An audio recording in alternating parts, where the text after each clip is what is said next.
you're sitting next to Suzanne. And I work at the Center for Strategic Philanthropy in School Society. And it's Pete Short, senior public policy major, and Professor Scrooge's Power Money Philanthropy classes. My name is Todd Mayray, and I work at Duke Divinity School, but I'm also in Professor Scrooge's class. My name is Megan Goodrich. I'm a first year in PP, and I'm in Professor Scrooge's class. Yeah, we can drop that last one. I'm David Graham. I'm a second year UPP student. My name is Megan Bunzel. I'm also a second year UPP student. And I want to apologize, I have to leave a little early. And right now. My name is Maureen. I'm also a second year UPP student. Lauren Hunderland, second year UPP student.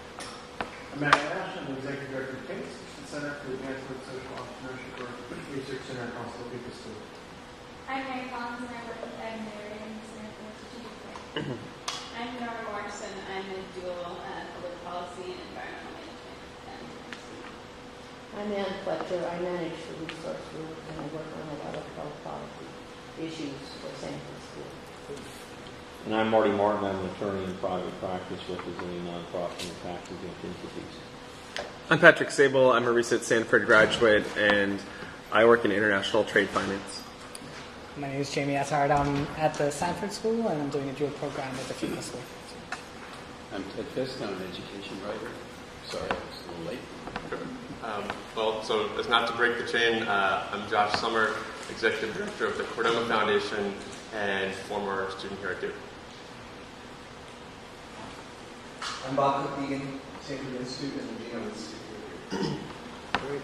Welcome, everyone. I'm Anthony So. I teach global health here at the Stanford School of Public Policy. It's my honor to be able to introduce our speaker today. JoshSommer, some of you know, Josh's story as a freshman at Duke University began not atypically, a Trinity Scholar, a USA Today, all USA Academic First Team Award winner, Coca-Cola Scholarship winner, Prudential Spirit of Community Award winner, the usual we see, right? But his freshman year would take a different turn, a life-changing turn, a diagnosis of chordoma, a cancer so rare that many of us in the medical profession actually have never seen the case. I came to know Josh as he really began his quest to build the Chordoma Foundation. And like so many great leads, I'm sure the introduction must have come by way of Joel Fleischman. As a junior at Duke, I learned that Josh had already accomplished a great deal. Though he was diagnosed as a freshman, by the time he was a junior, as an undergraduate here at Duke, he was working in the lab of the only federally funded researcher in chordoma in the country, Michael Kelly's lab, which coincidentally happened to be on Duke's campus. There was also something special about a student who was able to persuade the NIH to co-sponsor a meeting that brought over 50 researchers to look for the intersection between their research and chordoma. And this was already as a junior. Mobilizing over 5,800 of his fellow classmates and colleagues, he's also the only one ever to persuade me to join Facebook. Of course, I have been paying ever since because I have over 100 of my friends still waiting to be friended, and the futile idea that I've actually joined Facebook. Having served on the judging panels of Echoing Green, I knew that Josh would be perfect for this prestigious fellowship for early startup social entrepreneurs. And though he is one of the youngest fellows ever awarded Echoing Green Fellowship, a brush with mortality has an amazing way, remarkable way of concentrating the mind. In remission, he reminded me that the average survival for chordoma was 7 years from diagnosis. Now, incubating the Chordoma Foundation and having Josh as our first fellow in strategic philanthropy and health in our program on global health and technology access for the past few years, through the end of this past September, has taught us really that global is also local. And just like product development partnerships in neglected diseases and tropical diseases, patient disease foundations also not only seek to de-risk the pathway for candidates for the cure, but also are re-engineering the way in which we bring treatments, new treatments to market. And in fact, orphan diseases and neglected tropical diseases are really two sides of the same coin. There's a symmetry between the problems faced by small markets for orphan diseases and resource-poor markets for neglected diseases, particularly in developing countries. In each case, part of the problem traces to the potential market return. In one case, the orphan disease, the potential market size is relatively small, but the unit price is high. You have the $100,000 cures, right? In the other, the potential market is huge. Millions of people with malaria or TB. But the unit price must be low. We need to be able to treat people for $1 an episode or so. Conventional thinking in philanthropy might lead us to assume that meeting the needs of the many would trump addressing the needs of the few. But while serving on Institute of Medicine's Committee on Rare Diseases and Orphan Products, I learned just how arid that type of thinking can be. For one, there are 7,000 rare diseases affecting millions, perhaps as many as 25 to 30 million Americans. Collectively, that means many of us face an orphan disease. And it turns out that actually common diseases like hypertension and diabetes may well be only common by today's understanding of their biological basis. And these may in fact be far less common diseases actually put together merely by the nosology of our times. And in an age of personalized medicine, we can actually expect that the treatments for what we call common diseases today, like hypertension, may well be multiple treatments for much less common diseases that we assemble today, merely because our understanding is so limited. So in the future of personalized medicine, the work towards orphan diseases may instruct us all on how to bring and scale treatments that are appropriate to smaller subsets of patients. Rare diseases also unlock the key to more common conditions. So for example, familial hypercholesterolemia pointed the way to the treatment of lowering cholesterol to prevent coronary heart disease in much wider populations.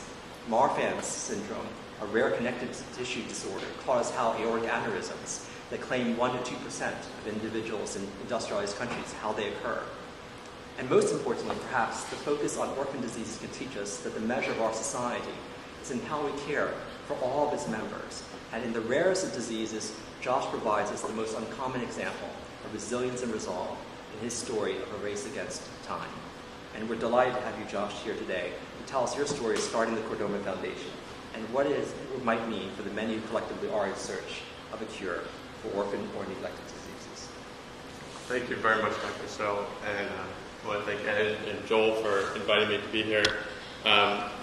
It's really a great honor. I've come to many FIRG seminars and actually hadn't contemplated ever giving one, so it's a real honor to be on this side of the presentation.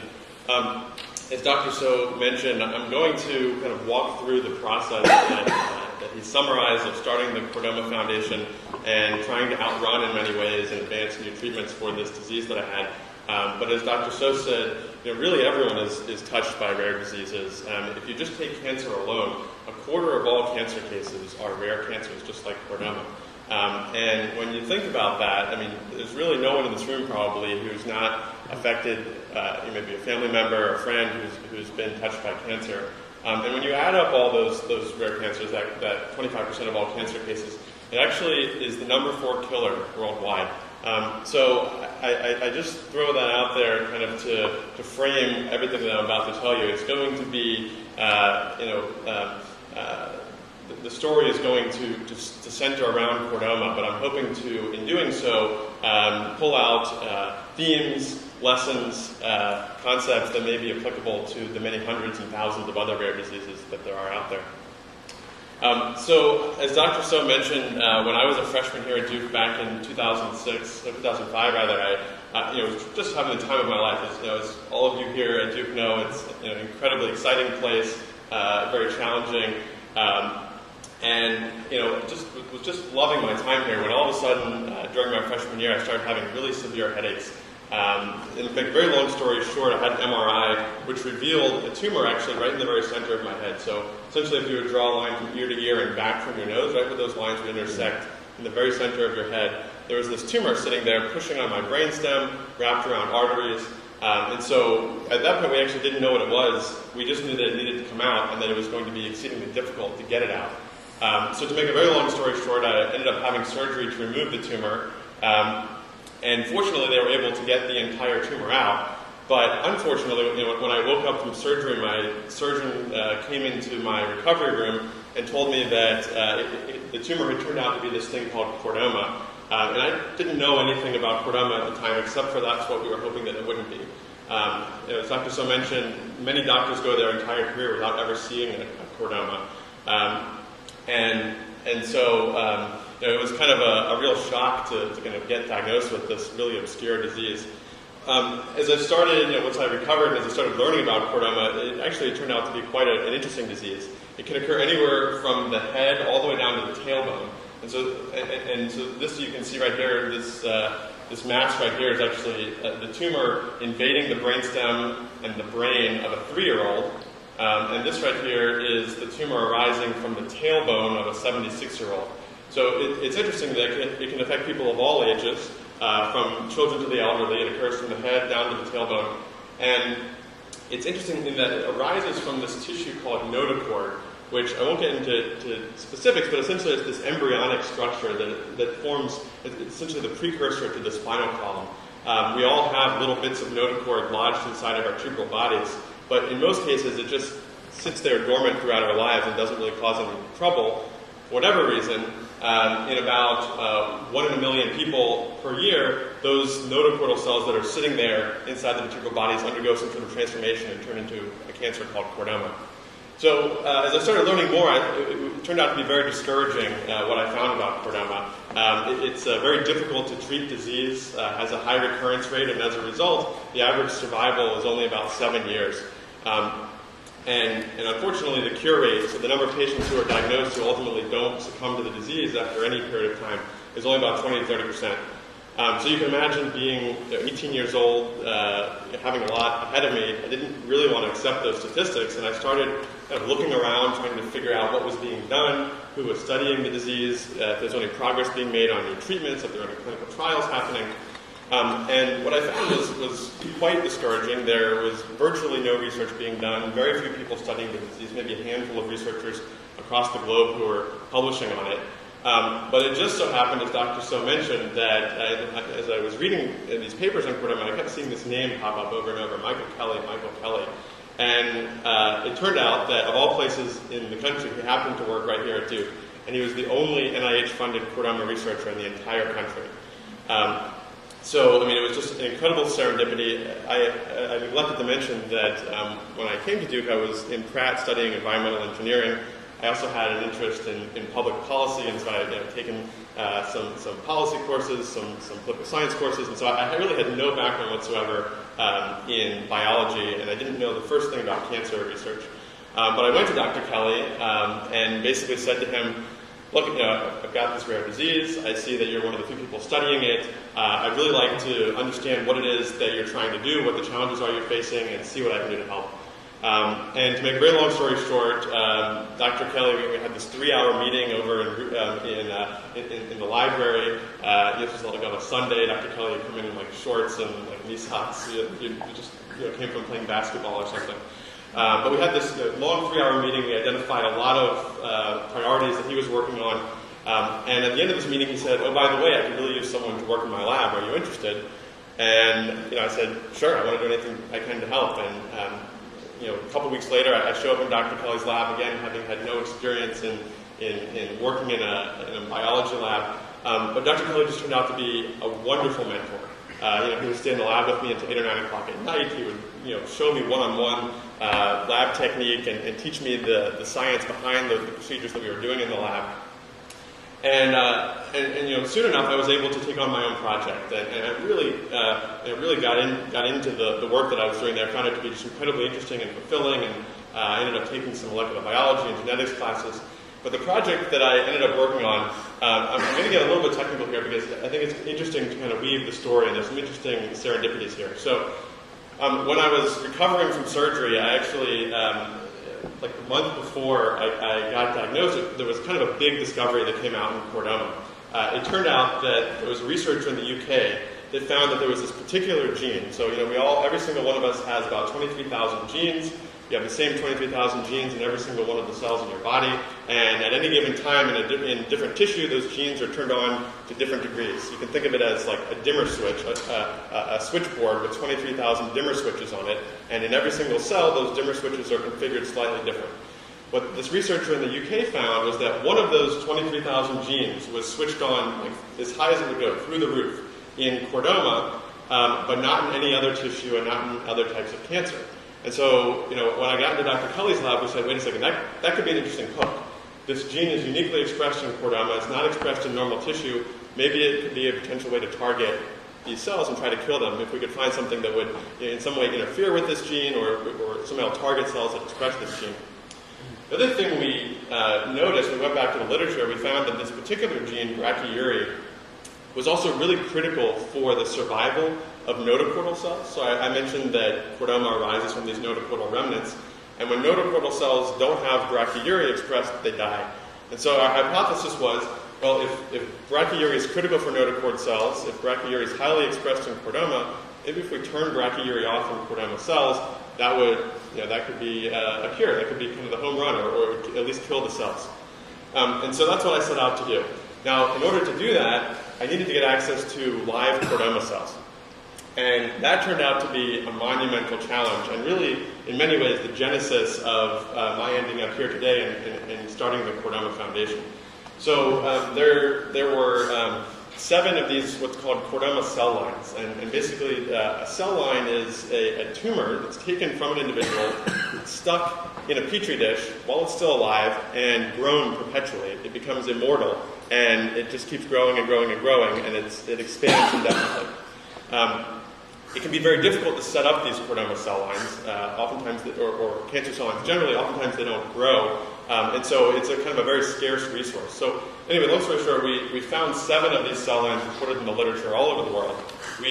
Dr. Kelly was able to get one of them here at Duke, and it turned out that, lo and behold, it did express brachyuria, so that was great. We were able to use that as a tool to study this or to test this hypothesis.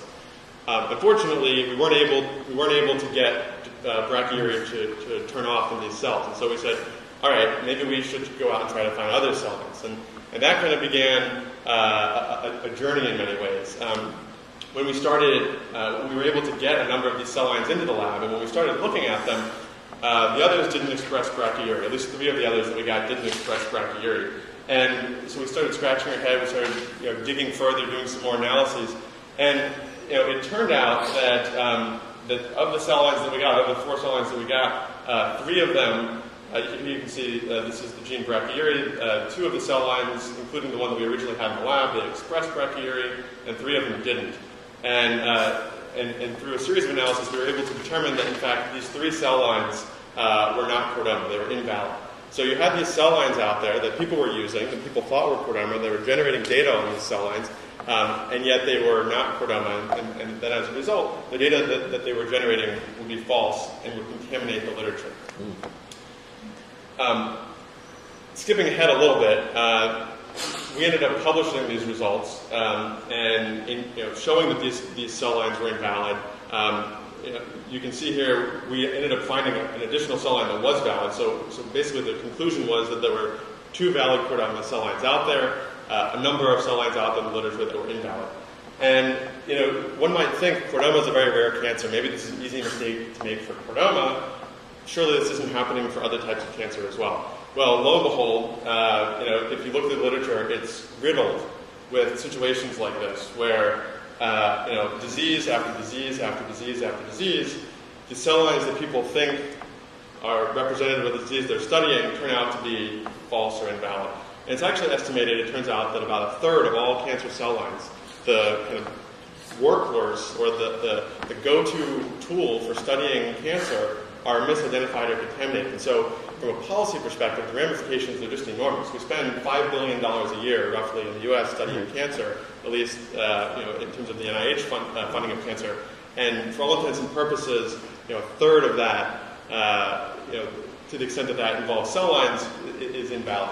And so I think the realization here was that there aren't a lot of incentives for researchers to catch this problem. Obviously, if you've invested time and resources into a project, you need to publish that work. And finding out that your data is false because you're using a false cell line is in many ways, it could be very detrimental to your lab. And so there's I think a real tendency to kind of ignore this problem. If the goal, and that's fine if your goal is publishing, right? Because a peer reviewer is not going to come to your lab and make sure that you're using a valid cell line. However, if your goal is to find a cure for a disease, this is simply unacceptable. And so that really kind of was a wake-up call and said, all right, if we're serious about curing this disease, if we, I feel the clock ticking, we've got to take matters into our own hands, and we have to make sure that researchers have access to valid cell lines. in the process of kind of coming to this realization, it became really clear to me that one person and one lab, one person working in a lab and one lab was not going to solve the problem with chordoma. That if we wanted to have a good chance of making rapid progress in the disease, it was going to require getting lots of different researchers who previously weren't studying chordoma to get interested and bring their expertise to bear on the disease, and to launch a real coordinated effort, involving multiple different labs collaborating and working towards a shared goal. And so we started reaching out to researchers here at Duke and researchers all over the world to see if we could get them interested in chordoma. What we found was that overwhelmingly there was tons of interest. People found it to be a very fascinating disease. And so finding researchers who were interested was not the problem. There was no shortage of researchers. But what we found was there was kind of this negative feedback loop. People were just kind of stuck. Every time we would go to a researcher and say, would you be interested in studying chordoma, or could you include chordoma in these experiments that you're doing, they'd say, well, do you have cell lines for us? Do you have tissue for us? Do you have animal models for us? And of course we had to say no, because none of these things existed. And so, even if we had lots of money to give out, there's not a lot of research that could be done. Essentially, researchers' hands were tied. They were hamstrung. And what we started realizing was that there was this kind of negative feedback loop that was operating. So there was a scarcity of tissue, scarcity of cell lines. As a result, no one was able to generate preliminary data. As a result, no one was able to get NIH funding. Case in point, there was only this one lab at Duke that was funded to study chordoma. And because no one was working on it full time, then no one was around to actually collect the tissue or develop cell lines. And so, what we kind of realized here was that there was three main barriers that were holding back progress. And until these barriers or these problems were overcome, the conditions would not be possible. It was just impossible to even think about making or developing new treatments or a cure. And so, what were those barriers? It was access to scientific resources, as I've mentioned, cell lines and animal models and tissue. It was funding for researchers to be able to test hypotheses. And then it was a lack of communication and collaboration between researchers. You had people in Boston and at Hopkins and here at Duke who were all interested in chordoma and all had something to bring to the table, but who weren't talking with one another and who were completely disconnected. And so basically in 2007, my mother and I started the Chordoma Foundation to address these three barriers. And essentially, what we're hoping to do is by addressing these barriers, break out of this negative feedback loop and really energize the chordoma research enterprise, by providing abundant sources of tissue and cell lines, by providing funding, and by having researchers collaborate and share data in a real-time manner. You would enable new discoveries to start to be made, and then that would enable researchers to go on and get NIH funding and get long-term sources of support to study chordoma. Similarly, it would enable drug companies who have, in many cases, incentives to develop drugs for orphan indications like chordoma. It would enable drug companies to start to do research on chordoma. And I think, as I'll show here in a few minutes, I think this scenario is starting to bear out, which I find to be just tremendously exciting. So, I mentioned we started the Chordoma Foundation in 2007. Kind of came to Dr. So with some of these ideas about how we were going to go about transforming the field of chordoma research. Dr. So suggested applying for the Echoing Green Fellowship and really mentored me and guided me and helped me craft the application. And fortunately enough, actually was awarded the Echoing Green Fellowship and subsequently joined Dr. So's program as a fellow in strategic philanthropy and health in the program of global health and technology access. And essentially now for the last 3.5 years, that has kind of served as kind of the launch pad for getting the ideas that I've just mentioned off the ground, for turning the Chordoma Foundation really from an idea into something that's very real and tangible and making some substantial progress. So what I figured is that I'd just kind of walk through some of the progress that we've had, and then conclude by talking about some of the next steps and opportunities ahead and some of the lessons that we've learned that might be applicable to other diseases. So, as a first step, we realized that we had to kind of galvanize the chordoma research community and to really start to bring in, as Dr. mentioned, new expertise into the field. So, like I said, there was only a handful of researchers that were studying chordoma, but there were a lot of researchers who were kind of peripherally interested and who had relevant expertise that we wanted to apply to this problem. So we were very fortunate to be able to work with the National Institutes of Health to co-host the first International Chordoma Research Workshop in 2007. Brought together 53 researchers from across the globe. A number of these folks are from Duke, but also from, I think we had 4 different countries represented at this particular research workshop. One individual who you may recognize is this gentleman right here, Francis Collins. At the time, he was the director of the National Human Genome Research Institute. He had also led the project, the Human Genome Project, to sequence the human genome. He's currently director of the NIH, and he was just really instrumental in helping us pull together this particular research workshop. Subsequently, we've gone on to have 2 additional research workshops, and the field has grown tremendously. So at our most recent one this year, we actually had 85 researchers from 9 different countries. We had 30 talks, all of which were presenting new unpublished data. And as I mentioned at this first research workshop, a lot of the talks were just very basic in some ways, like what I was telling you just now, like what is chordoma, what do we know about it? And so the kind of tone and level of energy in the field has really changed, and things have started to pick up very quickly. After the first research workshop, we kind of identified clear leaders in the field of chordoma research, and also people who were expert in drug development and cancer genomics and in other types of cancer research. And we pulled together a scientific advisory board chaired by Dr. Neil Spector here at Duke. Before he came to Duke, he was at GlaxoSmithKline, where he led the development of actually 2 different oncology drugs. And just a real, first of all, just high-class individual, but has a real expertise in drug development and really focused on what it takes to bring drugs to market. We identified, we've created kind of a large kind of master research plan, or research roadmap as we call it, but I'm not going to get into that. But I did just want to focus here on 4 of our top goals, 4 of the things that we've been focusing on now over the last several years, and kind of tell you some of the things we've done to achieve each of these goals and the progress we've made towards them. So just to kind of give a high-level overview of what they are. So, as you've heard me talk about quite a bit, the thing that was holding back research more than anything, more than funding, was the access to the resources that the researchers needed to study. The chordoma tissue, the chordoma cell lines, and the chordoma animal models. And without those things, the conditions would not be possible to even think about developing new treatments. So our goal is to essentially permanently eliminate those resources as an obstacle, and in doing so, create the conditions to make it possible to really do high-impact research on chordoma. Second of all, as many of you may know, there are a lot of drugs out there. There's like 3,000 FDA-approved drugs. That means that if you go to a doctor, your doctor can prescribe any one of these 3,000 drugs for essentially any condition they want. And most of those drugs, in fact, virtually all of them, have never been tested in chordoma. And so before we undertook a kind of enormous multi-million-dollar, multi-year effort to try to develop new drugs for chordoma, it makes sense to try to figure out if anything on the market already might be beneficial for chordoma patients. In other words, if there's a cure out there already. And surprisingly, for those 7,000 diseases, those 7,000 rare diseases that Dr. So mentioned, for the overwhelming majority, 99.9% of them, this has not been done. There might be cures that are sitting out there on the shelf for many of those 7,000 rare diseases, and we just don't know because no one's looked. And so, like I said, that was kind of like the first step in the research roadmap.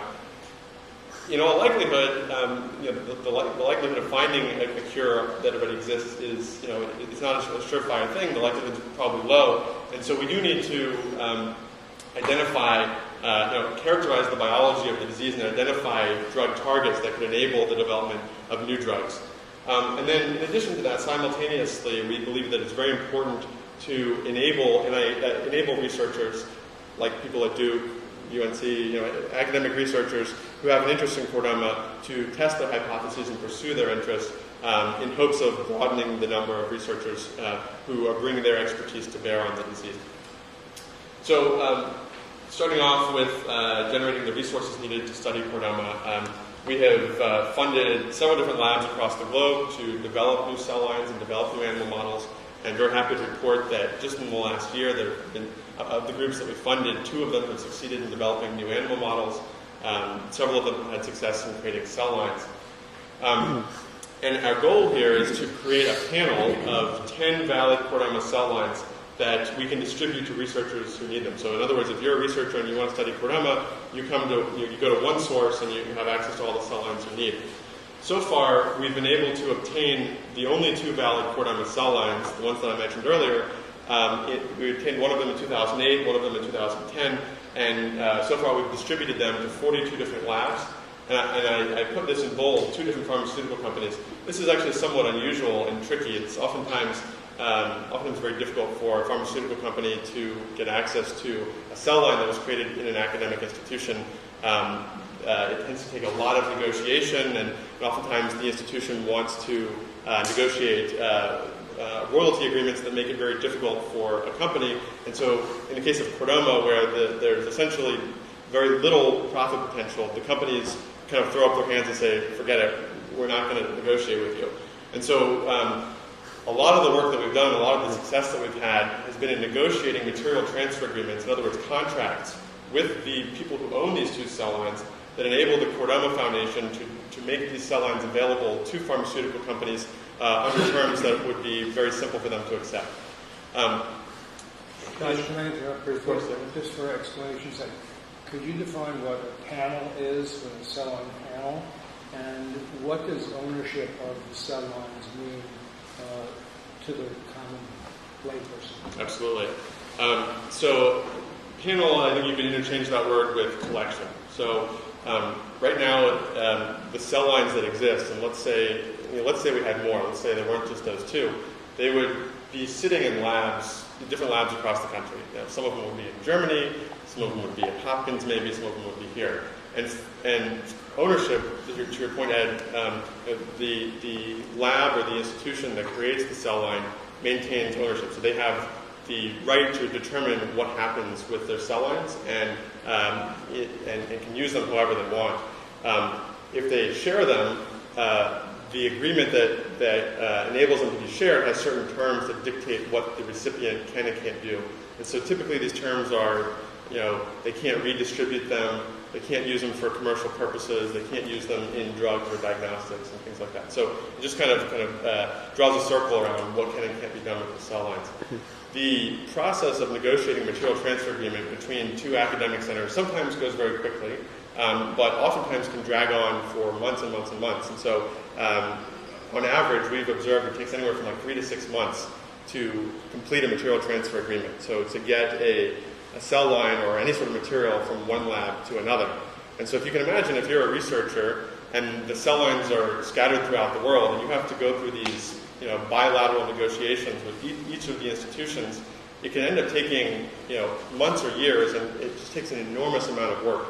And so by pooling the cell lines in a centralized facility, in a centralized repository, and making them available with a very simple material transfer agreement and us having an incentive to put them in the hands of researchers, it greatly reduces the transaction cost of obtaining the resources that the researchers need to study the disease.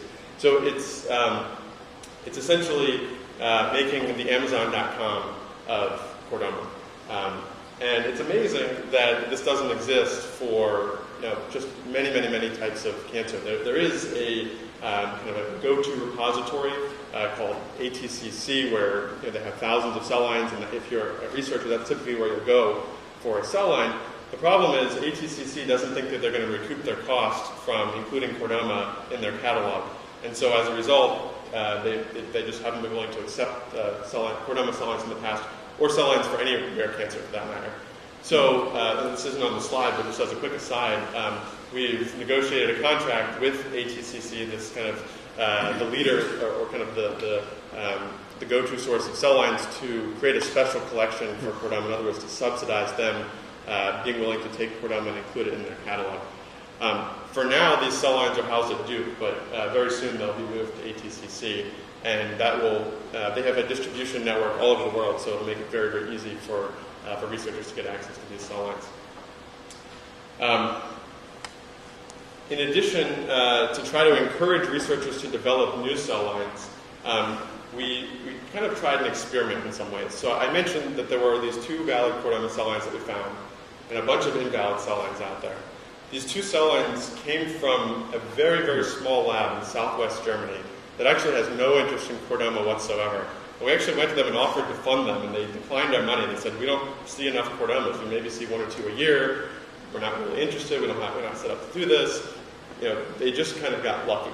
And we said, all right, we need to see if we can replicate their luck. There might be other people that are out there that are similarly good at creating chordoma cell lines, and if we could, but we don't know who they are. If we could just signal to them that it's important to be trying to create chordoma cell lines, and we could give them a little bit of an incentive, maybe a $10,000 prize, for example, maybe it would entice a medical student, a postdoc, a graduate student, someone who's doing cell culture work already to try to stick a chordoma in culture if they ever saw it and try to develop a chordoma cell line. And so we partnered with this company called Innocentive, which was a spin-out of Lilly and Company, Lilly being a large pharmaceutical company. And Innocentive is a company that runs prizes or what they call challenges for life sciences companies of all types. So agricultural companies, pharmaceutical companies, you name it. If they have a problem they can't solve in-house, they go to Innocentive, and Innocentive finds people who can solve their problem. And then once it's only kind of pay for performance or pay for success. If someone solves your problem, then you pay. If your problem doesn't get solved, then you have no risk. And so Innocentive had a program where they were donating their services to nonprofits. We applied, got it, and in June of last year, announced this prize, $10,000 prize for new chordoma cell lines. I have to say the results have just been astounding. I guess this was as of June of this year, we had 136 researchers across the globe, and the map is really astounding. Just lots of countries you wouldn't have expected who have signed up to participate in or to compete for this prize. Now it's up to something like 170. So far, we've had 5 cell lines submitted from 4 different labs, a couple from Germany, a couple from China. We're actually, literally this morning, I was working on getting one from Austria. And so right now, we've awarded one of these prizes for the UCH2 cell line that I mentioned previously, and there are several more that I anticipate being able to award soon. So this is just kind of like a status of where we are with these various cell lines. And what's really exciting to me is that these 4, so DCH1 through JHC7, have all been developed. In fact, basically everything below UCH2 has all been developed in the last year. And in many cases, as a result of the prize being put out there. So I think this is quite interesting that it's the first time that a prize mechanism has ever been used to spur the development of cancer cell lines. There are hundreds of cancers, rare cancers, for which more cell lines are needed. And I think this is a very, very easy and cost-effective way to generate more cell lines. I should say that we have a series of validation criteria. So before we would put the cell line in our repository and make it available, and award the prize, we check the cell lines against certain criteria, and the validation work actually is done here at Duke. I guess before I go on, are there any questions? Okay. Let me make one comment because many of my colleagues are here from our class. In the last 10 minutes or so, one of the things you're talking about, and that Anthony did as well, is market failure. Is that we've learned in the philanthropic work that we look at how philanthropy sometimes arises, steps in, does work, whatever, because the government or the private sector doesn't want to, can't, ever take on a task. And here you've got it's almost like a case study of a case of market failure where someone, you and your energy and your colleagues, and someone with a little bit of money can alter how a market is perceived and developed, and perhaps that can lead to more. I don't come in my reading upon studies like this very often that are deliberately used to describe something like this. But it would seem to me that as a storyline, not on chordoma but on market failure, this is a beautiful case study for something like that. Yeah, I mean, I think that makes a lot of sense. I mean, yeah, clearly. No, go ahead. I was just saying, clearly there. I think the word market failure aptly describes what's going on. Josh, you're describing creating new cell lines, creating a network of people interested in your problem. What's the ingredient that pushed it? It's not past the tipping point yet, but you're hoping to get there. What is it that does it? Other than your energy and organizational skills and focusing attention and giving lots and lots of talks to lots and lots of audiences, where's the money coming from? Where's that energy tapping into? Yeah. So I'll get to where the money's coming from towards the end of the talk, but as far as what's motivating the field, why is it that we've gone from having a handful of researchers interested in having to beg people to study Chordoma to now having 85 researchers coming to our research workshops and maybe 200 researchers around the world that are in some way working on Chordoma? I'd say it's a couple things. So 42 of those labs are now studying Chordoma because we gave them cell lines. And there are a lot of labs out there that are interested in studying Chordoma but think that 2 cell lines aren't enough to do any meaningful work, and if we had 5 to give them, they'd be studying Chordoma. So just having the resources to work with has been huge. I think another thing is that there have been a series of really important discoveries that I didn't include in the talk because it would just take too long, but there have been a series of really important discoveries that have come about in the last 3 years or so that have kind of opened up new avenues of research. And I think there's nothing that motivates an academic researcher more than kind of an interesting question or an opportunity. And so there are a lot of those right now in Chordoma, in part because the low-hanging fruit hasn't been picked. So for breast cancer and lung cancer and lots of common cancers, a lot of the easy questions to answer have been answered, and it's in some ways the work that it takes to make a really high-impact discovery is perhaps much greater, whereas in Chordoma, I think a lot of researchers see an opportunity to kind of make some quick progress and make a footprint in largely an untouched or virgin snowfield in some ways. So I think that's a big factor that might not be readily apparent. I think it's one shouldn't underestimate the importance of a social network, and I put this in the last slide, like a community of practice, so to speak. When you're working in isolation and you think you're the only person studying a disease, there isn't a lot of enthusiasm. But when you start to come to a conference and develop a group of colleagues, and you see the same people year after year, and you start to develop a little bit of healthy competition, and it's motivating, and certainly researchers are motivated by what they can get grants to work on, but they're motivated by a lot of other factors as well. And I think having a network or a group of colleagues, a field, is in many ways motivational, and so I think that's what we're starting to see is payoff from 3 research workshops that we've had. There could be other factors that I'm not aware of, and it'd be interesting actually to think through what they are, because we haven't provided a ton of funding, so that's not it. All right, so I want to be cognizant of time here. What time do we wrap up? We're going to go on to after 6. Okay. Oh, good.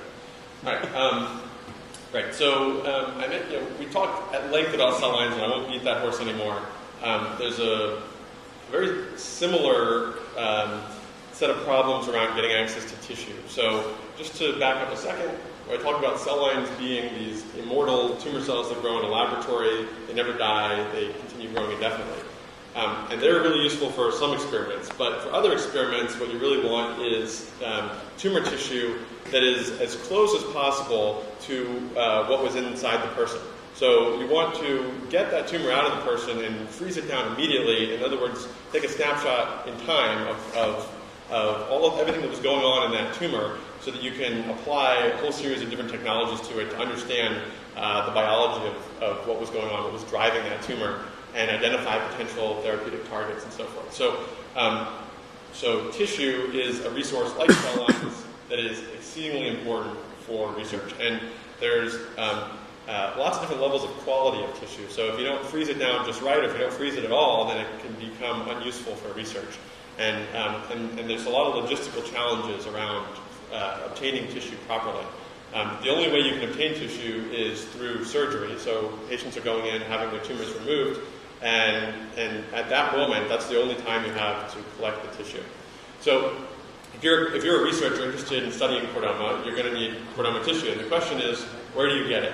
So just to do a quick thought experiment, if you're at Duke, we see maybe 2 or 3 cases of chordoma a year here. And to do any sort of statistically meaningful work, you need many more than 2 or 3 samples. You need 20, 25, 30 samples. And so it's going to take you 10 years to get enough samples to do anything meaningful here at Duke. That being said, there are hospitals across the country that see many more cases. So just as an example, UCSF sees probably 15 to 20 cases a year. So they could do really meaningful work, except there's no one in UCSF right now that's interested in studying chordoma. And most of those tissue, or in fact virtually all of the tissue at UCSF was either getting discarded or not saved properly. And so you have this interesting situation where you have asymmetry between supply and demand, right? So places like Duke, there's a big demand. Places like UCSF, there's excess supply. And there's not really a good way to match them. And so, what are the reasons? Why is tissue scarce? Well, as I mentioned, most of the tumors at hospitals across the country are discarded. If it's not discarded, typically it's saved in a way that is not as useful as it could be for research. And then, if tissue is saved at an institution, let's say Hopkins, for example, and if they put time and resources and money into saving it properly, it's so valuable that there is oftentimes a reluctance to share. And even one step beyond that, if you're here at Duke, there's no kind of website that Hopkins has advertising that they've got chordomas. You have to know the right person to go to there. And so it becomes a really complicated problem. So just as a quick example, to continue the thought experiment, it must have been a year and a half ago now, a researcher from Vancouver, from the BC Cancer Agency, came to me and they said, I'm really, really interested in studying chordoma. We've just gotten this $3.1 million grant from the Terry Fox Foundation, which is the largest funder of cancer research in Canada. And it was specifically to study 12 rare cancers, the idea being that kind of this low-hanging fruit hypothesis that a lot of the important work has already been done for common cancers, and thereby the new discoveries that are going to get made, the likelihood of making a new discovery, it would be highest in a rare cancer. So they're funding this research on 12 rare cancers. They want to include chordoma. This researcher came to me and said, will you help me find chordoma tissue, because in Vancouver, just like here at Duke, they only see a couple cases a year. So the two of us, we identified 14 different centers across the U.S. and Canada, and probably called 30. We identified 14 different centers that had banked chordoma tissue, anywhere from maybe 1 or 2 samples to 10 or 20 samples. Over a period of 9 months, we were able to get 13 samples from 5 different institutions.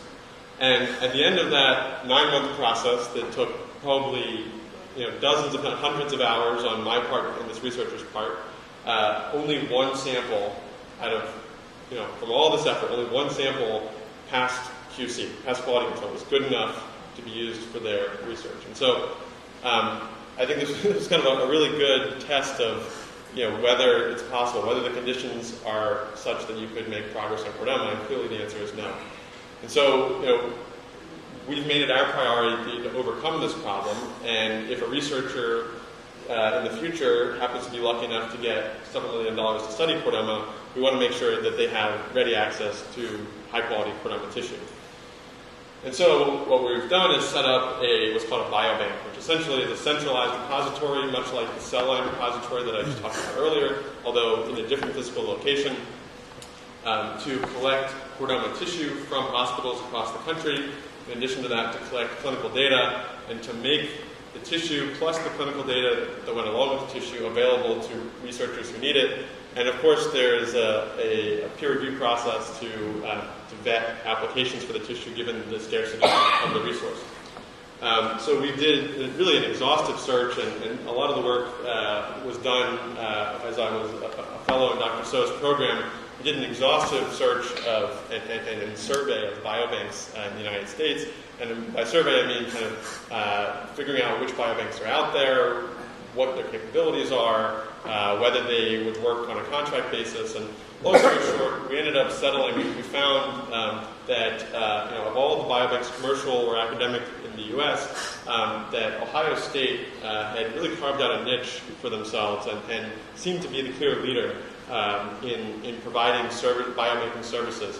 They have a lot of contracts with the federal government. They have a lot of contracts with what's called cooperative groups, which are these kind of networks of researchers that run clinical trials. And so we have a contract in place for Ohio State to store and process chordoma tissue. So, and in addition to that, we have an IRB-approved protocol that enables us to collect tissue from hospitals across the country. So essentially the way it works is there's two ways the tissue can get into the bank. The first way would be a patient contacts us and says, I'm about to have surgery. I'd really like my tumor to be used for research. It's very important to me. I'd like to participate in the biobank. Can you help me? Can you work with me to, when I'm having surgery, to get the tumor into the bank? And so we've got the infrastructure in place to make that happen. In addition to that, we're establishing partnerships with high-volume sites, like UCSF, for example. And it just so happens that UCSF is our first partner site that we have a contract with. So that routinely at these sites, anytime they come across a chordoma, it will be saved according to our protocol and sent to the biobank for distribution. So our hope is, over the next 3 years, to enroll 150 participants. We've just launched it in June after an enormous amount of planning and work, and this is, Dr. So and Dr. Deegan have kind of heard me talking about this for, 2 or 3 years now, if not longer. And it was the kind of thing where, it just, every time we take a step forward, we realized that there was like 5 more steps that we had to take, or it became 3 times more complicated. And so, just to be totally frank, I was starting to doubt whether we were even ever going to succeed at this, whether we were capable. But June of this year, we got IRB approval.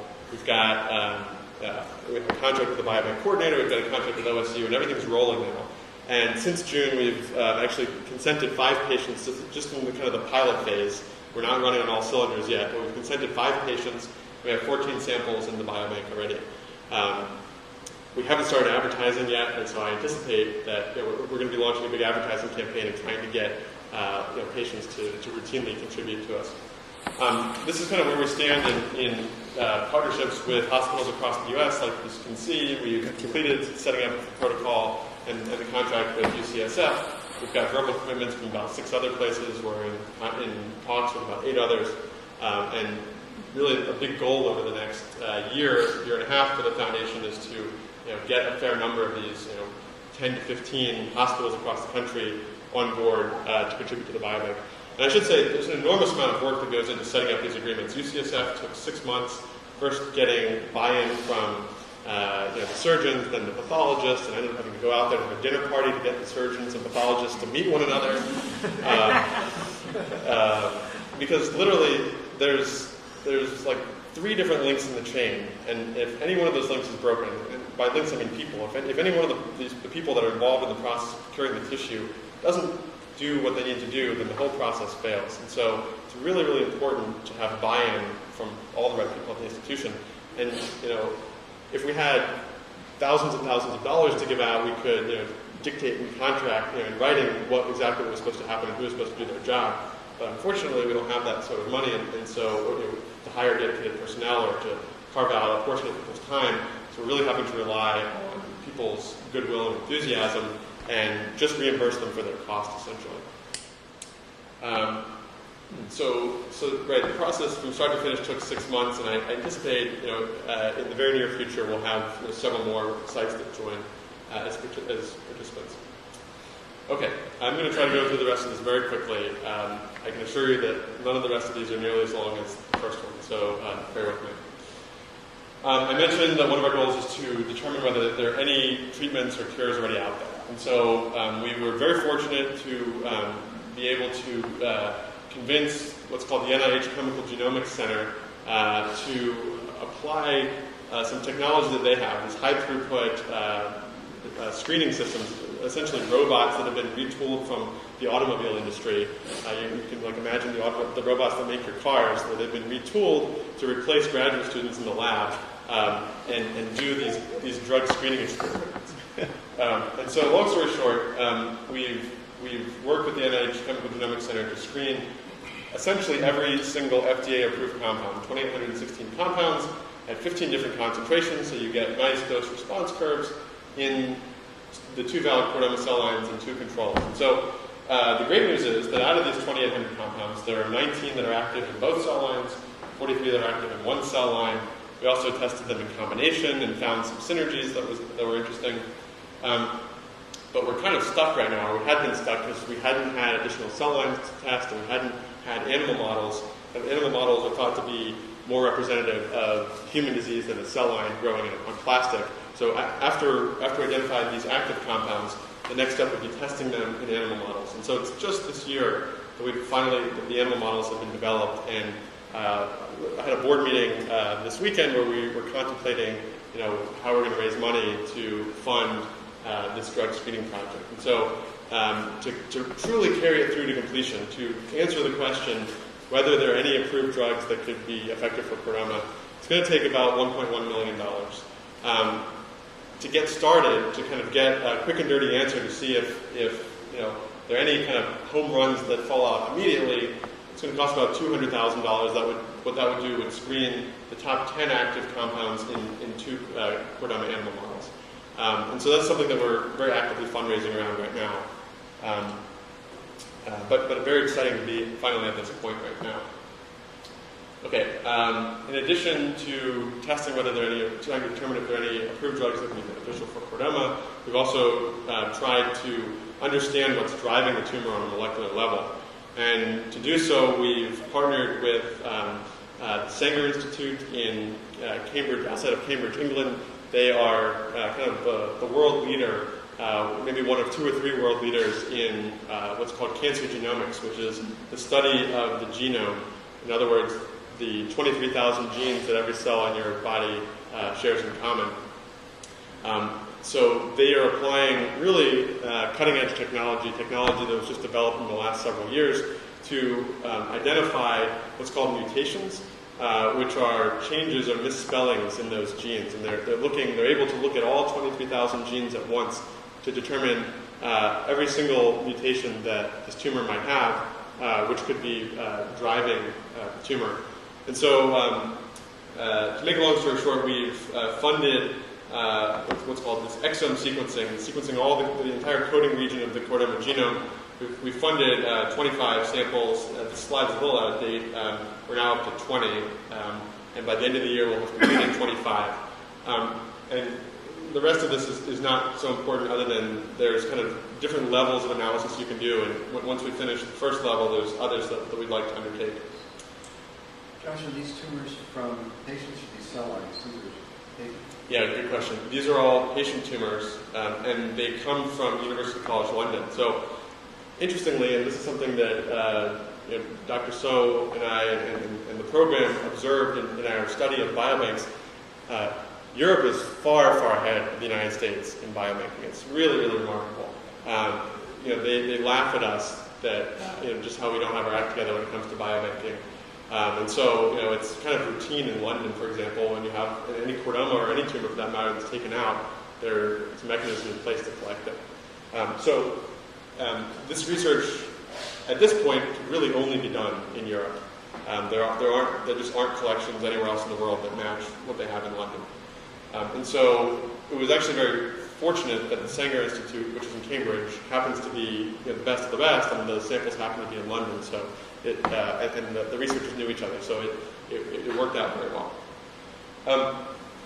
So I'm going to get a little bit into science, and forgive me because I know this is a policy crowd, but I think you'll find this very interesting. In the process of doing this analysis, the researchers were looking for, in addition to the mutations, which I described as misspellings in genes, they were also looking for what's called rearrangements. And now imagine for me that your genome, your genetic code is written in a book. So, there's pages, paragraphs, sentences, letters, and so forth. Now, it's possible that you could rip a page out of the book and then paste it somewhere else in the wrong chapter. That would be the equivalent of a rearrangement. And so each of these lines that you see right here represents a rearrangement. So a chunk of DNA that's gotten misplaced in the genome. Each of the colored bars around the circle represent a chromosome. So DNA essentially is packaged into chromosomes. And so you can see sometimes the green bars represent DNA from one chromosome that's been rearranged within that same chromosome. And the red lines represent DNA from one chromosome that's been inserted into another chromosome. Now, you might ask, why is this important? Well, each of these events has the potential to cause cancer. Any single one of these could cause cancer to happen. And the the theory or the idea is that the more of these events, more of these rearrangements you have, the more opportunities there are for cancer to develop or for the cancer to obtain qualities that make it malignant. So in studying the chordomas that we had sequenced, what they found was three distinct patterns, and I think you all can see what they are. So, there were some tumors that had very few rearrangements. There were some tumors that had a lot of rearrangements, but they were all kind of random. Then there was a couple tumors that had this really strange pattern. You can see just tons and tons and tons of rearrangements emanating from one chromosome and between several other chromosomes. And the researchers at the Sanger Institute had never seen this before, and they were really kind of scratching their heads and saying, what in the world is this? I mean, it looks really like this chromosome got shredded in some way. And it turned out that, like I said, this regional instability had not been previously reported. In addition to finding it in chordoma, they found it in other bone tumors that they studied. And then they got interested and they said, all right, let's look for this pattern in other types of cancer as well. And it turns out they looked at like 700 tumor samples of all different types of cancer, and they found it in like 2 to 3% of these other tumor samples. And it turned out, through some very, very sophisticated, I would say, detective work, they figured out what caused that pattern. And it turned out that it was actually an entirely new mechanism of oncogenesis. You could translate that to mean way that cancer can form. So this essentially is changing textbooks.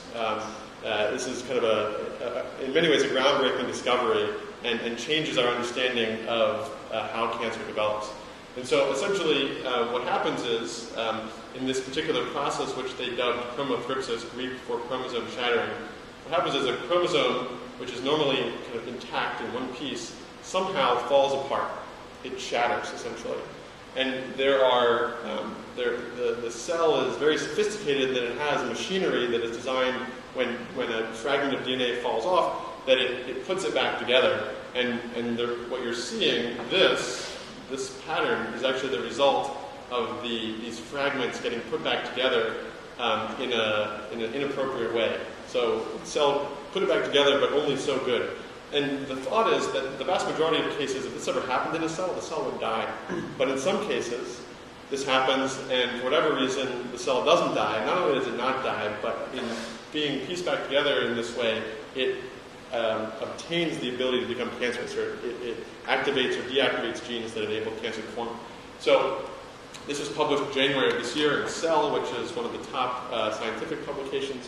And I just mention this because this is a clear example that Dr. So mentioned, where studying a rare disease has huge knock-on effect and huge ramifications for other diseases as well. And so this discovery likely would not have been made if the Sanger Institute was not studying chordoma and another type of bone cancer, osteosarcoma.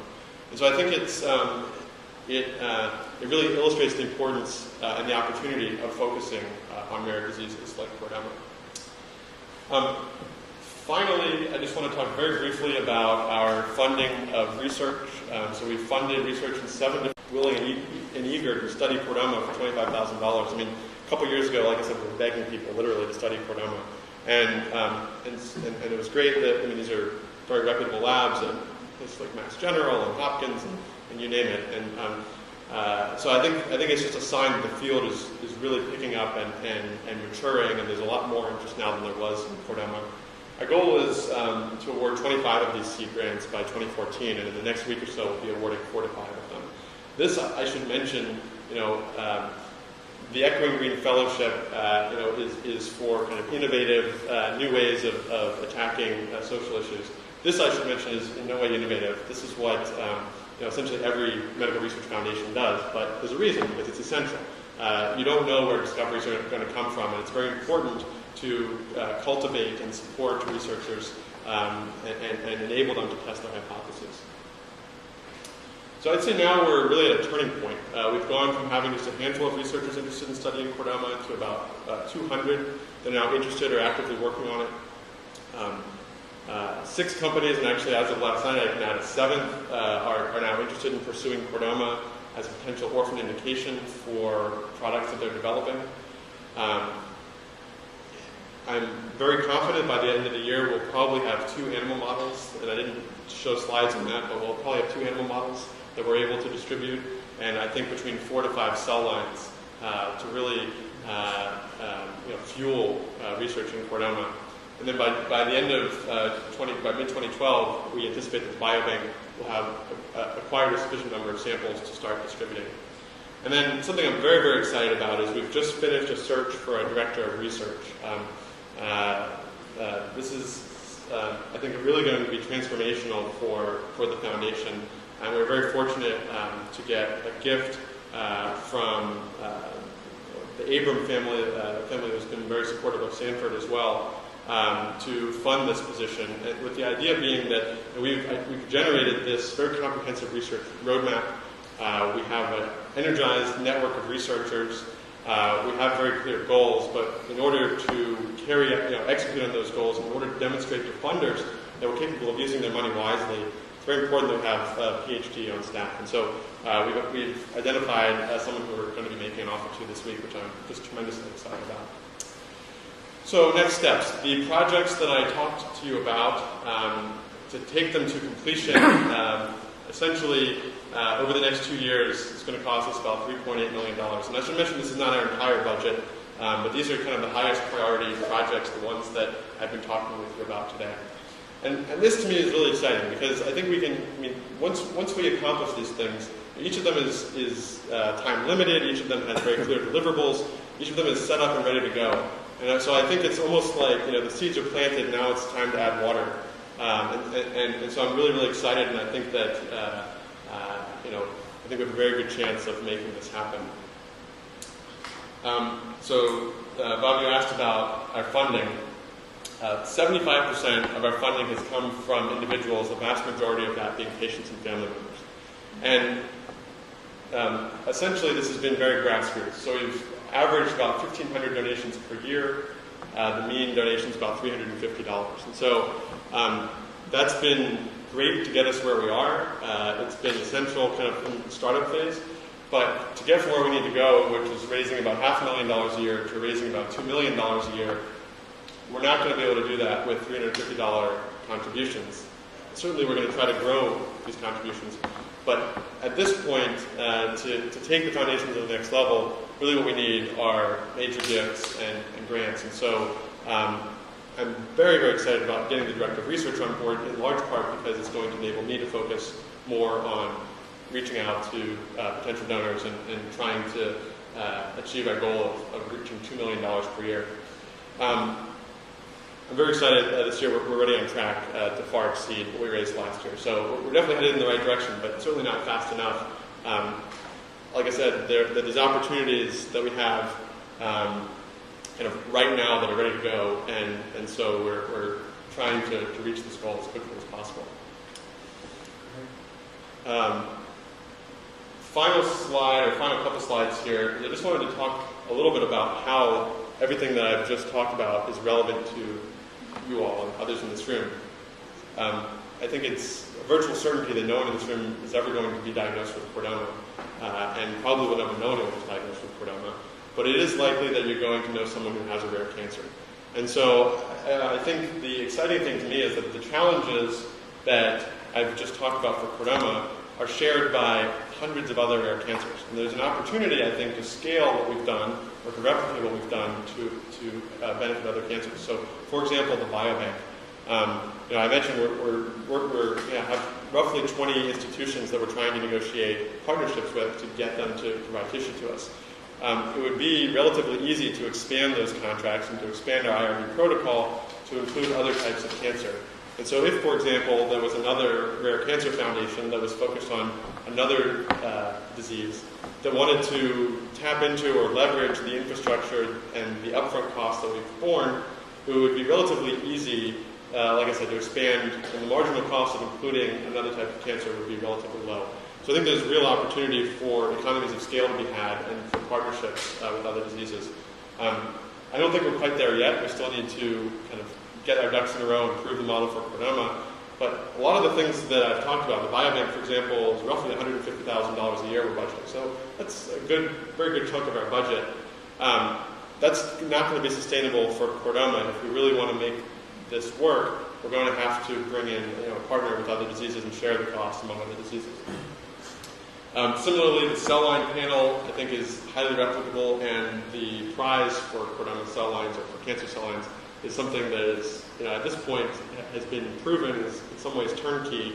And in fact, I've given some thought to perhaps at some point even setting up a separate organization with the mission solely of generating new cancer cell lines through the prize mechanism, from start to finish, from awarding the prize to validating the tumor to getting it into the ATCC repository costs like roughly $25,000. And so, I mean, the benefit to any field of doing this, of having an additional valid cell line is just astronomical. And so I think there's a huge opportunity there for other types of cancer as well.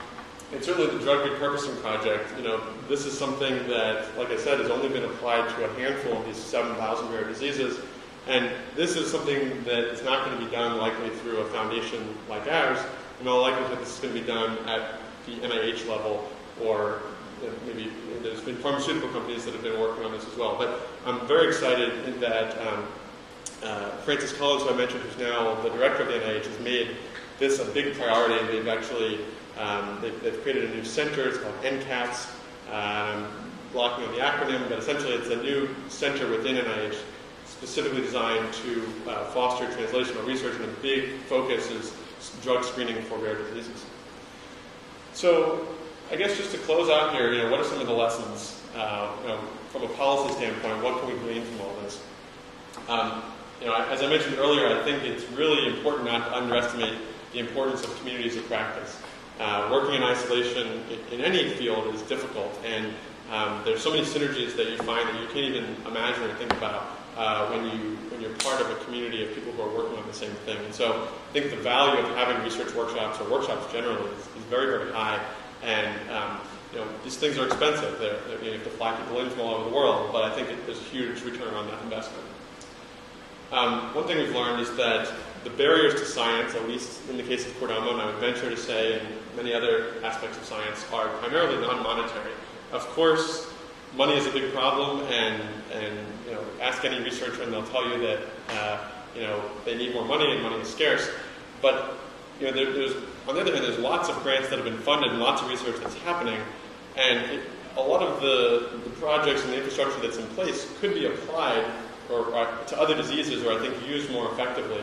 And the reason that it's not is it's because of logistical and human issues. And there's a quote I love from General President Eisenhower. He said, "You wouldn't find it hard to prove that many battles have been won or lost primarily on the basis of logistics." And I think that applies especially to the case of rare cancers.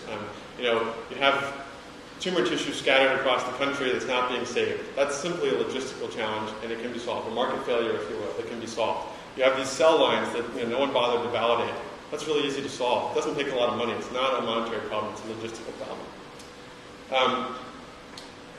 This is I don't know, maybe a little bit edgy, but I say controlling the means of research, and that's a reference to kind of the means of production. Controlling the means of research, cell lines, tissue, etc., gives whoever owns them enormous leverage. And unfortunately, oftentimes researchers use it as leverage against one another. So if I've got tissue and you don't, I can publish and you can't.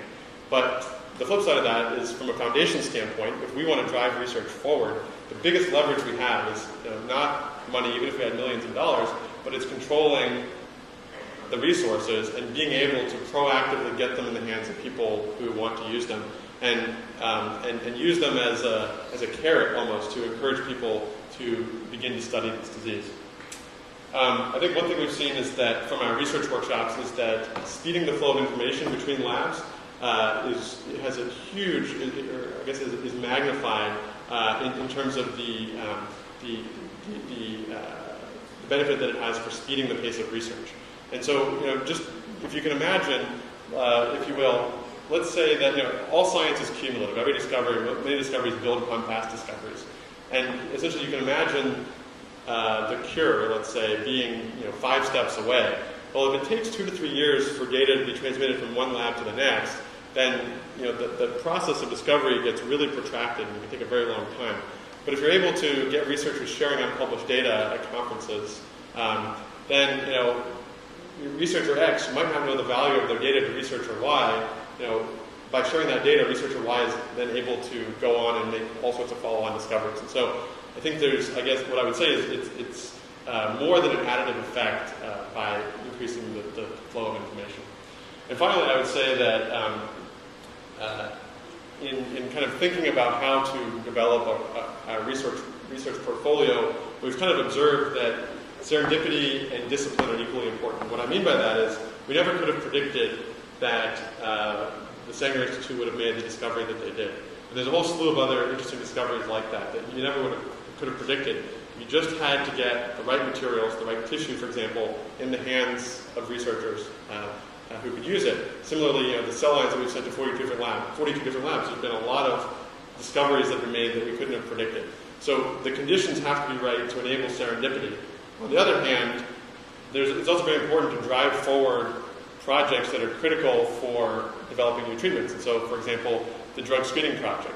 That wouldn't have happened had we not really proactively focused on driving that forward.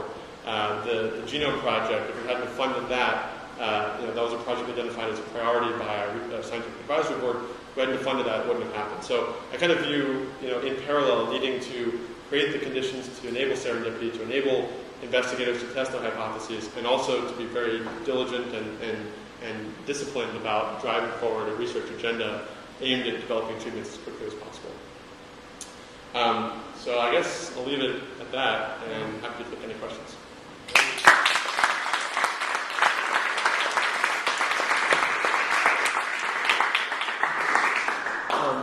That was terrific, Josh. Thank you. We're open for questions, and I know this is probably not a biologically sensitized student body here in that sense, but we can handle some of the questions. So who's going to be first? You talked a lot about how there's so much importance in finding collaboration ways for people to work together who are doing the fundamental research. Do you see any of that in the foundation community of these orphan diseases and people working in similar capacities to yours? I mean, do you meet with people who are working on other diseases? Is there a lot of exchange of best practices? When you got started, did you consider a lot of that, or did you feel like you had to build up that capacity on your own? No, we benefited tremendously from other foundations. I would say in many ways, not to be cliche, but we're standing on the shoulders of giants. There's foundations, there's a 30-year history, if not more, of foundations doing really, really innovative work. Komen, for example, CF Foundation. Historically, they've been, those are much bigger diseases, and so some of the lessons don't translate directly. But increasingly, there's lots of other rare disease foundations. And so when we got started, actually, one of the first things we did, we went to 2 conferences, the Genetic Alliance and NORD, National Organization for Rare Disorders. They have annual conferences where people who are involved in rare disease organizations kind of go and exchange best practices. And that was hugely, hugely beneficial. On an ongoing basis, there are 2 other foundations that I stay in regular contact with. One of us, with one of them, I have a monthly conference call set up. I hesitate a little because we've fallen off, but we see each other at conferences, or we grab a drink every time we see each other. Interestingly, both of those foundations are in Boston, and one of them, the founders, went to UNC. But I would call them cousins in many ways. We're doing a lot of the same things, and a lot of the lessons that they've learned have helped us, and vice versa. So that's been huge, huge, huge help.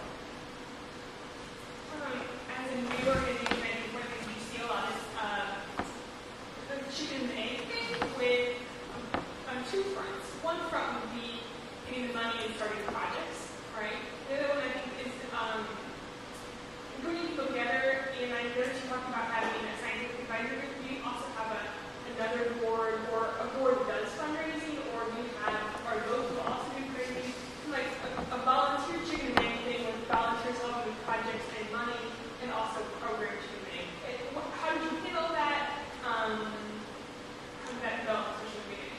Yeah, so the SAB, Scientific Advisory Board, doesn't do fundraising. Their role essentially, and I should also mention that they don't make decisions. The decision making happens at the board level. We have chosen people for our SAB who are clear leaders in the field of chordoma and also leaders in the field in other types of cancer. And so what we value them for is their perspective and advice. And so the Scientific Advisory Board essentially helps us shape our research roadmap and our research priorities. Fundraising happens, I guess, There's a governing board. yeah, so we have a board of directors, and yeah, I didn't put a slide up, but yeah, so we have just a terrific board of directors that's growing. We just had a board retreat, our annual board retreat this weekend. We have a new board member who's just joined us. But fundraising has been very grassroots, as I mentioned. So we have people this year so far. We've had, I think it's 12 or 14 people do fundraisers in the community. Certainly the board helps with fundraising. We have a staff now, so it's myself and 2 others in the office, and they're working on fundraising to some extent. But that's an area that it's a weakness. There's a huge amount of opportunity out there, both in the chordoma patient community and beyond, to kind of find people who are interested in this sort of work. And we've been limited by bandwidth in many ways. So the governing board says it came first, and how did that board? I'm just personally interested, and I don't know if other people are as well, in how that board evolved. So I think that's often one of the most difficult things about starting up a foundation of fundraising. One of the greatest things. Yeah, so that's actually a really interesting question. So the board started with my mother and I, and an attorney, and actually the president of the Genetic Alliance, someone who was a real mentor to us as we were getting started. Oftentimes your founding board is not the board that is best suited to kind of take the organization to the next level.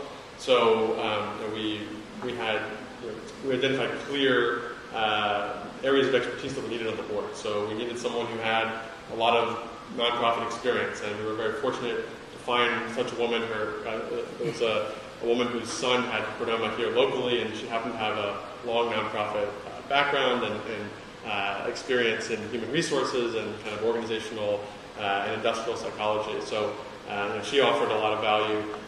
We were fortunate to get the former director of technology transfer at UNC to join our board. So we have board members with experience in law and venture capital. We have a physician on our board. And so really, everyone on the board has been, I should also mention we have a CPA on our board. He's our treasurer now. Everyone on our board was recruited specifically because of their skill set. I think our most recent addition to the board has a lot of experience in finance. So I'm giving a long-winded answer. So it would be fair to say that you built the board slowly over several years as opposed to trying to get it together before you started. And you kind of, in a sense, you kind of built ship while you were sailing. Exactly right. I would say and it's interesting, like looking back now after 4 years on just how important it is to get the right board. And every time someone comes or goes, the culture changes a little bit. You end up in a new normal, a new steady state, and I'm incredibly pleased with where we are in terms of like board culture. Everyone is incredibly engaged. Everyone's like very collaborative. Board meetings are upbeat. There aren't a lot of strong kind of personality or polar opposites on the board, and clearly there are different opinions, and people are not afraid to speak up. But it's been something we've been very, very deliberate about, and it would in some ways be easy. I shouldn't say easy, but one option would have been just go out and find as many people with means as we could find to sit on our board, because a lot of times the function of the board is primarily fundraising, and we chose at least initially not to pursue that because we felt like the board was essentially the heart of the organization, and I think in many ways the success of the organization is a function of the health and success of the board. I guess one other thing I should mention is something that I think about a lot, and something that the board is very, very aware of and concerned about is, I have the disease, or I had the disease, and it could come back at any time. And so kind of organizational sustainability, passing the quote hit by the bus test, is always front and center on our minds. And so when we moved into our office in Durham last year, we built a staff here. I've been in many ways anal about documenting everything. Literally every procedure, everything is documented. And we're not at the point where we have, not everyone's cross-trained and there's not redundancy on staff, but we're a lot closer to being able to pass the by the bus test than we were a year ago. And I think that's another important function of the board is being able to step in if everything were to happen. And it's not necessarily Chordoma; it could be anything. I was just wondering what efforts you envisage or you may be undertaking now to build a community with Chordoma patients today. I know, I apologize, I can't remember, but there was a person who had a brother who had a rare disease, so he created this website to kind of build a community, and it allows patients to track what medications they're taking and to use that information. Are you undertaking those initiatives as well? Well, that particular story is absolutely remarkable. So the story is there was a family, the Haywood family. One of the brothers had ALS. They actually started a nonprofit much like ours. And in addition to that, they saw a need for patients to communicate with one another, and not only just to provide support, but actually to share quantitative health information so they could patients could learn from one another as to what treatments were working, what wasn't working, and so forth. And they could kind of predict based on where their health status was, what the trajectory of their disease was. That's actually, interestingly, a for-profit endeavor, and the data is getting sold to drug companies. In the past, it was only open to a limited number of diseases, and just in the last several months, it opened up to every disease, so including Chordoma. And so we haven't yet been kind of really focusing on setting up a community there, but we have a very active Facebook page. We have 1,200. In addition to the 5,800 people that are kind of fundraising for us on Facebook, we have 1,200 members on our Facebook page.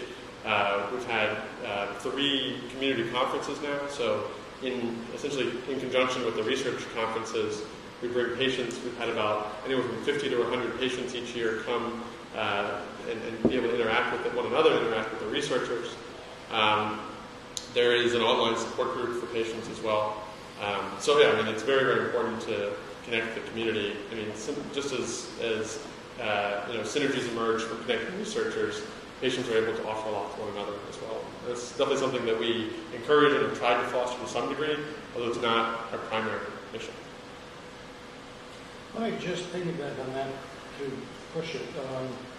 In terms of the use of networking and technology, is there a potential here for the recipients or the folks with the disease to press the doctors, the researchers, the corporations, that this kind of crowd engagement actually winds up, it seems to me, being able to have a different kind of muscle than they would have had before?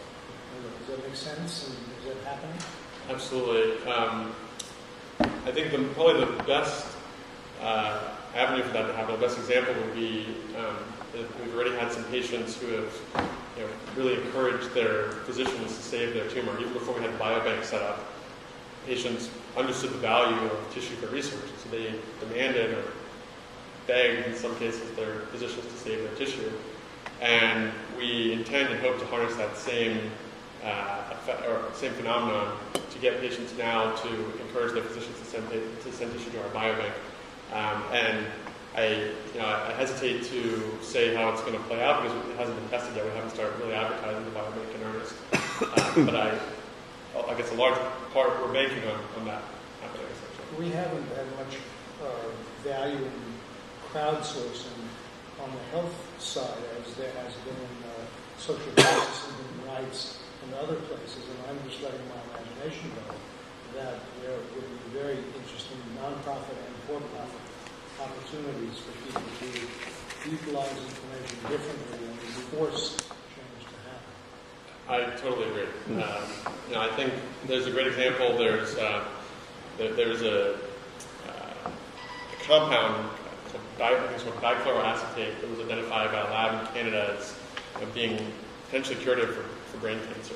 And unfortunately, it was off patent, so no company wanted to fund the study, and a group of patients got together and essentially self-funded the study.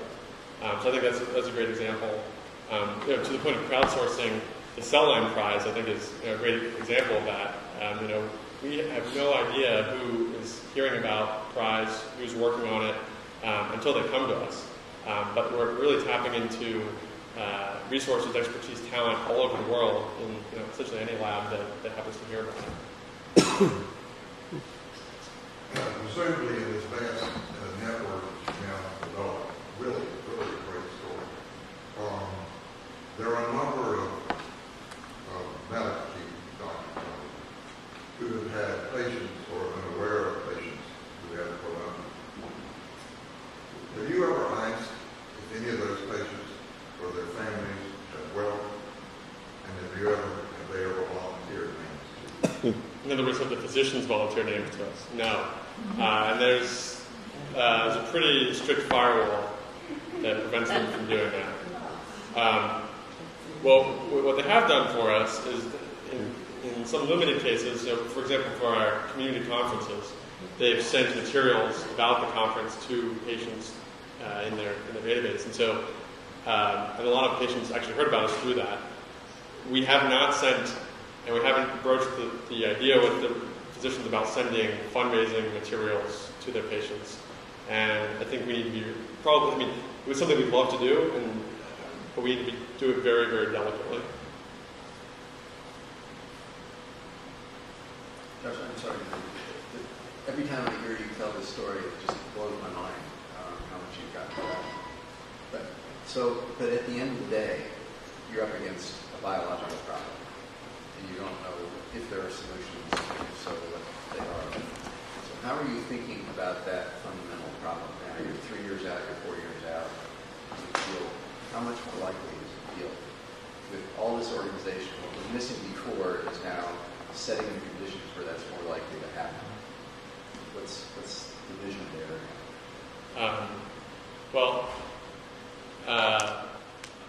In terms of how I rationalize it personally, I would say that hope is a really, really powerful motivator.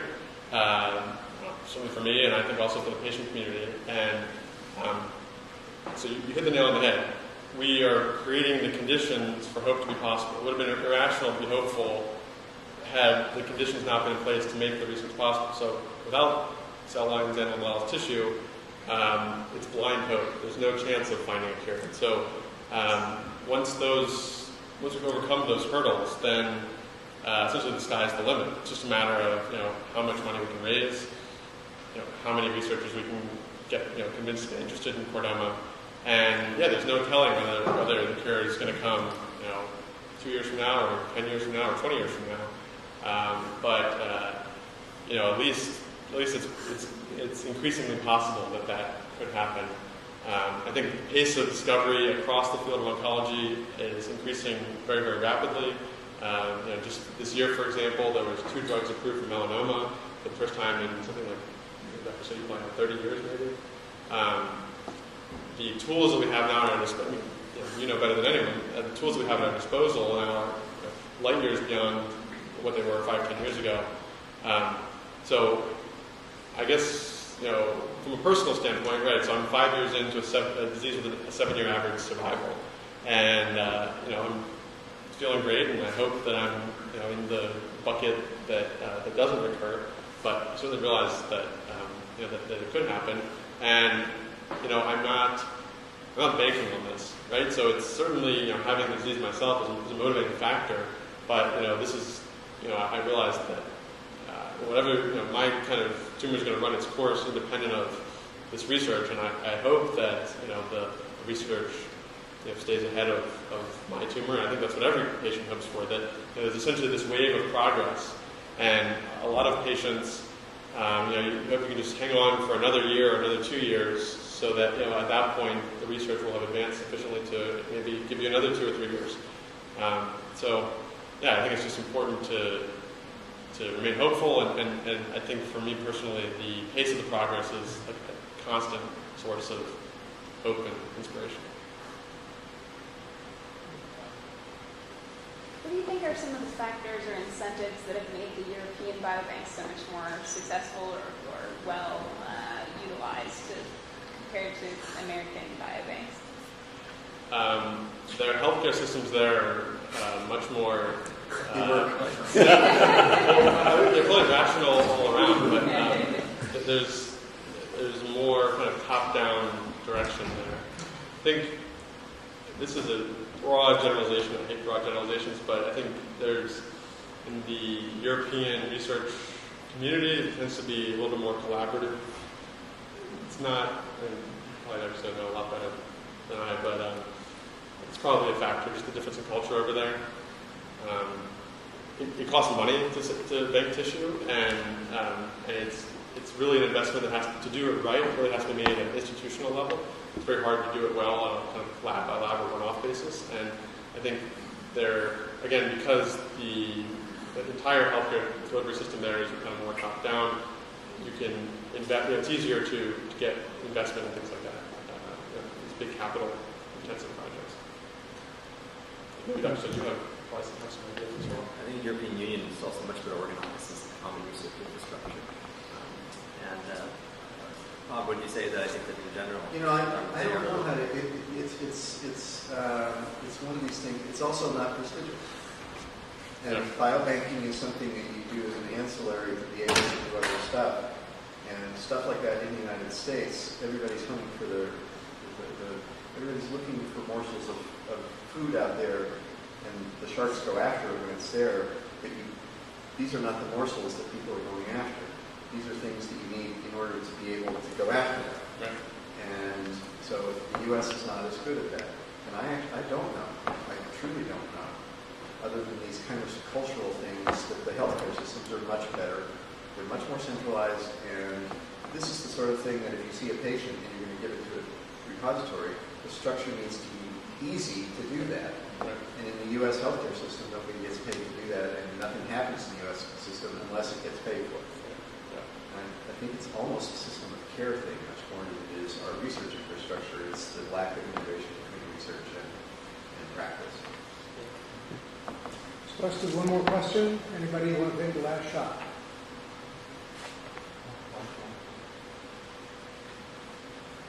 Well, I was thinking this, whether I do or not, and I will.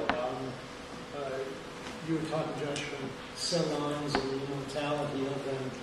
Use of them, and we have a cousin, Rebecca Sloop, whose book has been on the bestseller list for the last year, The Immortal Cells of Henrietta Lacks, and that is the first major story in the early 50s of the first time cell lines could be kept and multiplied and were passed around doctor to doctor because there was no value perceived in them, so everybody said to their buddies. The film will be on HBO at some point quite soon, with Oprah perhaps, but besides that, it's a phenomenal read, and it's in paperback, and I encourage you to buy it, and I get nothing for it. I will second that. If anyone hasn't read it, it's just terrifically engaging. I mean, everything I said was very technical, and everything that I said is included in that book, plus more, except it doesn't sound technical at all. She weaves an incredible story. And when I read the book, it was just mind-boggling for me to learn that the same issues we're facing about misidentified and contaminated cell lines, it's been going on since the 70s. And we keep making the same mistake over and over and over again. And it's really kind of baffling, given how long we've had this realization that it's important to validate your cell lines, that this problem has been allowed to perpetuate. It's just absolutely mind-boggling. But yeah, great book, definitely worth the read. Well, thanks to Josh for a terrific afternoon.